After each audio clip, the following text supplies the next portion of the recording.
Hi, welcome to SBR Forum Videos. I'm Peter Loshak. This is our weekly call that we do every Monday with Doc, the headlinesman at Legend Sportsbook, where we find out a little bit about how he and the rest of the books did the past weekend in football. Right now, it's the Monday after Week 2 in college football and Week 1 in the NFL. So we'll see how things went. Doc, thanks for being here once again. Oh, it's a pleasure, Peter. Thanks. All right, so looking over the results, just to giving it a once-over, I'm thinking this was probably a pretty good weekend for the books because there were a lot of college dogs that covered, and then the NFL, it looked to me like there were enough upsets and enough, big favorites that didn't cover the teasers. I'm thinking you had a big weekend. It was a good weekend, yeah. The first weekend, the action's a little slower than, next 2 or 3 weeks. So, starting off the first week's okay, though. I mean, the Saint teasers were nice. New England was real bad. If you had to pick a bad game, Houston game, there was no Miami money out there at all. Mm-hmm. You guys bought 14.5, but there were just none. Those two games were just obliterated. And last night, you need Pittsburgh and under, and then come, first half's looking good, and it comes Denver and over. So, It's one of those things. You always got to win the last game of the day to make it a great day. It was an okay day, though. It wasn't great, but it was okay.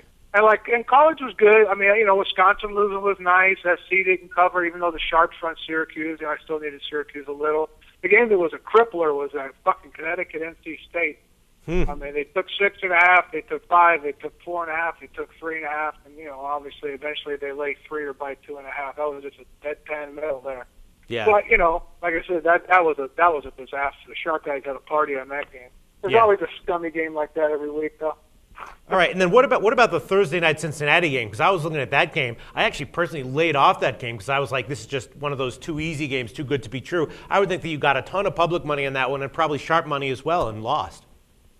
It wasn't that bad. There was some Pittsburgh money out there. Once you got to 6, guys were willing to actually a lot of guys that I don't consider that dumb bought 7 minus $1.30 on the dog. I mean, it was bizarre. That's the only money I got on Pittsburgh, but at least I had that. All right, it wasn't that bad. It wasn't. I lost a little bit. It wasn't that bad though. And then on the Friday night games, I noticed there was a lot of movement on the Utah State game. Yeah, it worked out okay for us. I needed the dog, not huge, but I needed the dog, so it worked out fine. I actually won the total a little bit too. So. Okay, and then the biggest, probably the most controversial, the most discussed game on the Saturday card was Nebraska-UCLA. What kind of action did you get on that one? I'm assuming that you got a lot of public action on Nebraska and a lot of sharp action on UCLA. You were 100% correct, and the same thing with the total. The sharp guys pounded under, and the public pounded over. It was just bizarre. Ended up almost dead even on the game. Okay. So it was obviously, the result was fine as long as nothing landed and nothing landed. But I know it was a lot of, it was kind of a bizarre game, but for me it was just a complete washout. The sharp guys were on UCLA and under, they split. The public was on Nebraska and over, they split. So I guess that's a fair ending. And then what were the big public sides that the public lost with that you won with in college? Nebraska was probably the main one that the public lost with. Ohio State, actually, the public was on. The Sharps won that. The public liked Georgia. They got there. Just trying to think. They lost on USC. They lost on Wisconsin. Nothing. Iowa was nothing. LSU was nothing. Just checking here real quick. Yeah. Simple Texas. Texas was too high a spread to be anything. San Diego State was another crippler. Public and Sharps were on the favorite in that game. Little Army buyback late. Nothing serious, so that was a bad game too. And the public, Oklahoma State was another one. The public got buried, but the Sharps won. Sharps liked the dog, and the public liked the favorite. So. Sharps had a good weekend.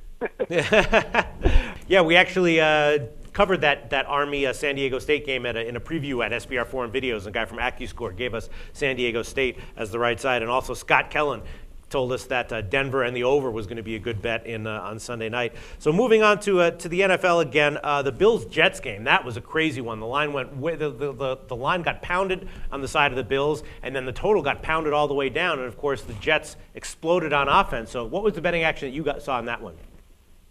Yesterday, it evened out. Like I said, there was a lot of real sharp guys played that game, over 38.5 and 39 yesterday morning. So whatever under money you had early wasn't near as the limits you were taking yesterday. So actually, I lost the total. The side was okay. It was a small win on the side just because of Buffalo teasers. The actual side itself didn't matter that much. Okay, all right. But then wasn't that all sharp money that was driving the total down and driving the Bills line down initially? Yeah, but they're driving it down at 2 dimes a pop and betting it over at 10 dimes a pop. So, Right. 5 bet to get 2 bet. You need under. All right. And then with the New England-Tennessee game, that was another one. I noticed the line kept on getting smaller and smaller and smaller. It seemed to me implied that there was sharp action on Tennessee. Yeah, I didn't have it. Like I said, I was 5.5 the whole day. That was one of those. Like I said, that's one of those games we'll look at every week. We'll call it the pinnacle game, and Right. they're at 4.5. I mean, how much fucking New England money do they want? Give me a break.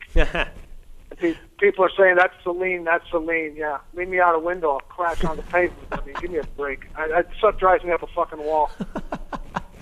I'm usually 5.5. I'm begging somebody to buy me the 6. I think I got a nickel.